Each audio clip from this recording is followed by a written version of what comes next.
Welcome to SSC Essentials, a podcast series exploring entries in the newly released Encyclopedia of the Social and Solidarity Economy, or SSE. The Encyclopedia is your comprehensive guide to the SSE, a concept recognized globally for its potential for inclusive and sustainable economic and social development. Published by Edward Elgar, the SSE Encyclopedia is a collective work of the United Nations Interagency Task Force on SSE, or UNTF-SSE.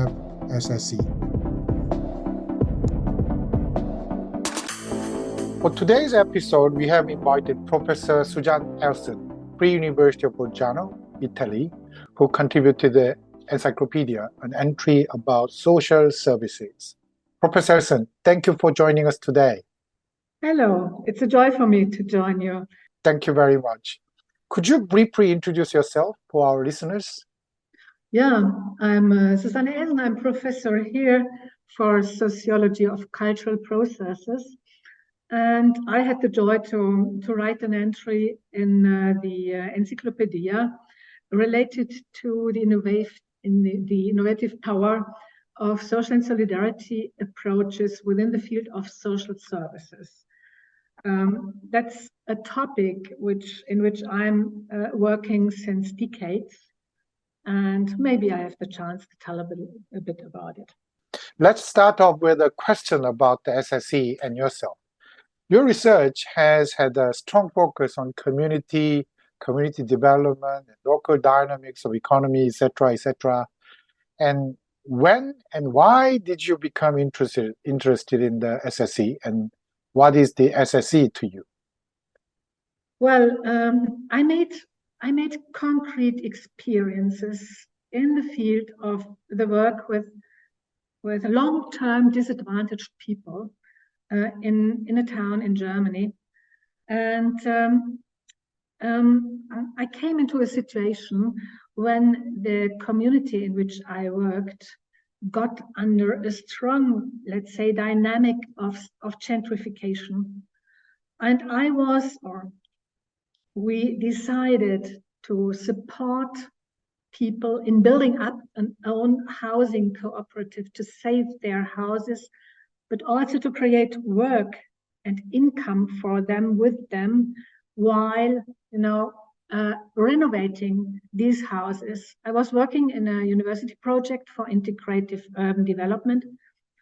And within this work, I turned more and more to be an activist for the rights of these deprived people who were threatened to move out and being placed outside of their grown social environment, which is very important, and placed into other parts at the margins of the city. And in this phase, I also started to read historical and new texts on alternative economies, such as those of Robert Owen, Louis Blanc, Kropotkin, or also Oskar Negt, Ivan Illich, Isidor Wallmann, and then younger ones of Catherine Gibson and Julie Graham.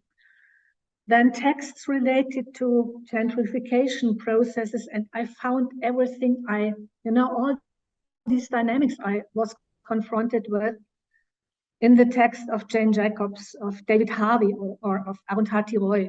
And those related to integrative community development, which opened to me really a world. And this was texts related to community development and community organizing, such as those of Jane Addams, of Jim Ive, or of Kratzman and McKnight.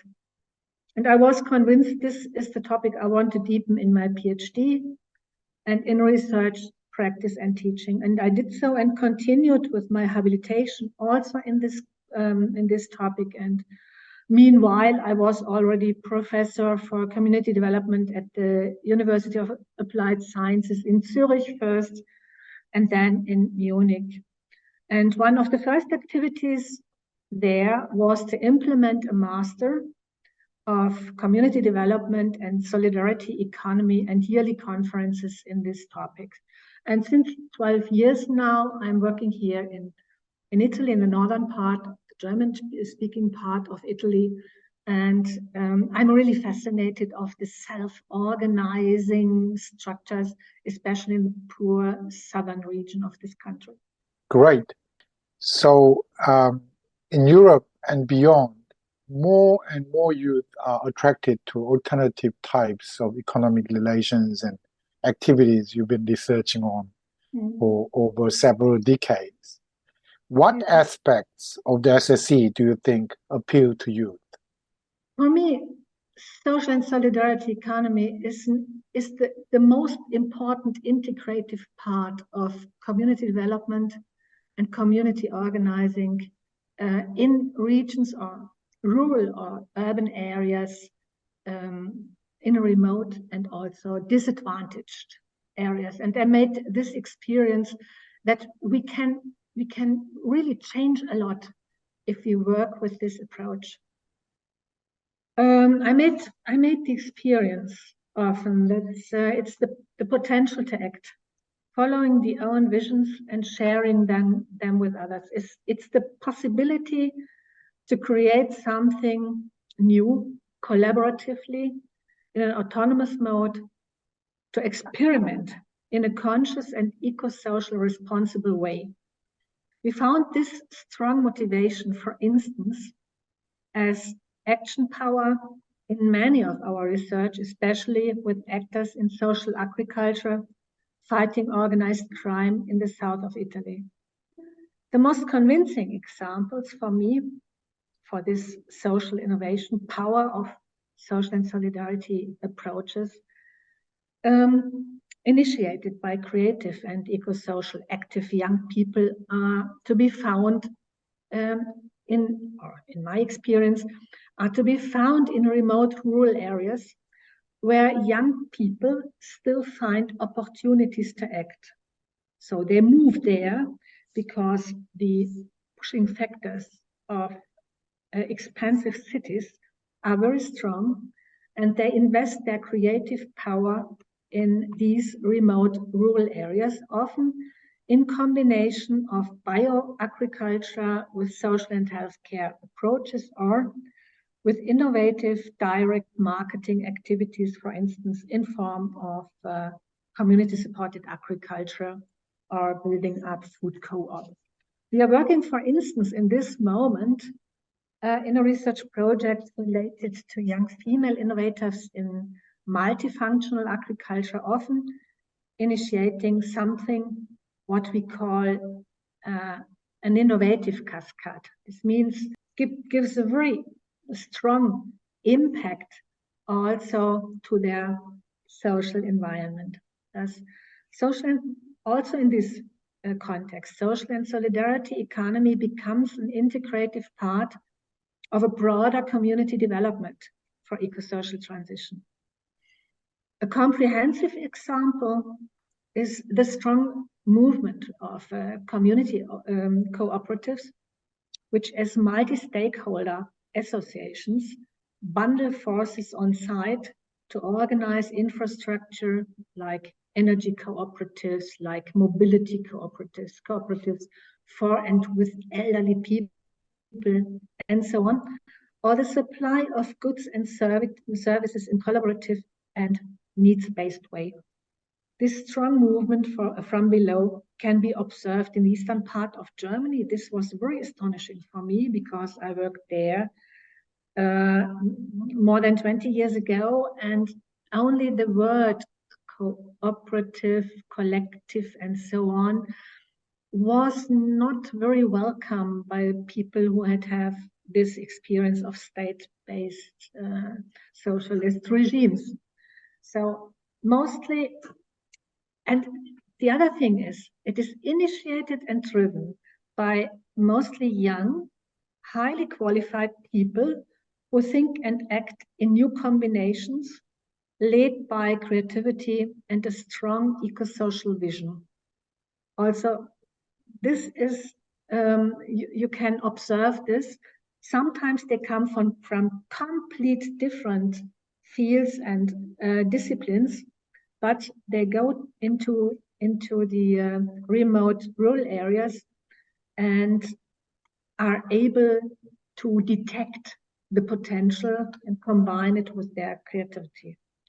You wrote an entry on social services and recently adopted UN resolution on the SSE also strongly emphasizes the role of the SSE in providing social services. What is your entry about, and what key points did you want to share with readers of the encyclopedia? So, as I said, social and solidarity economy has the capacity to facilitate empowerment, promote the participation of social service users, and create opportunities for improving self-determination and personal prosperity of concerned people. If people in need are not just defined as social service users and receivers of social support, but instead have the opportunity to participate actively in a meaningful way as co-producers of solutions, it can make really a crucial difference. So SSE can stimulate social innovation and new local welfare models, which integrate different objectives, different actors into synergetic solutions and cause multiple societal effects.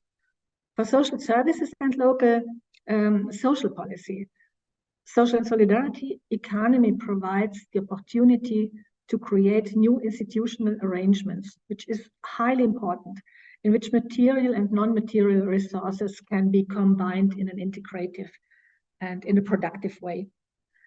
The basic difference between suppliers of social services like market, public service, and so on, the SSE approach lies in the specific bottom-linked, integrative, and participative context of the formation, but also of the management of solutions following concrete citizens' needs, such as education and care for and with people with special needs, or social housing for homeless people, as well as employment or qualification of young migrants.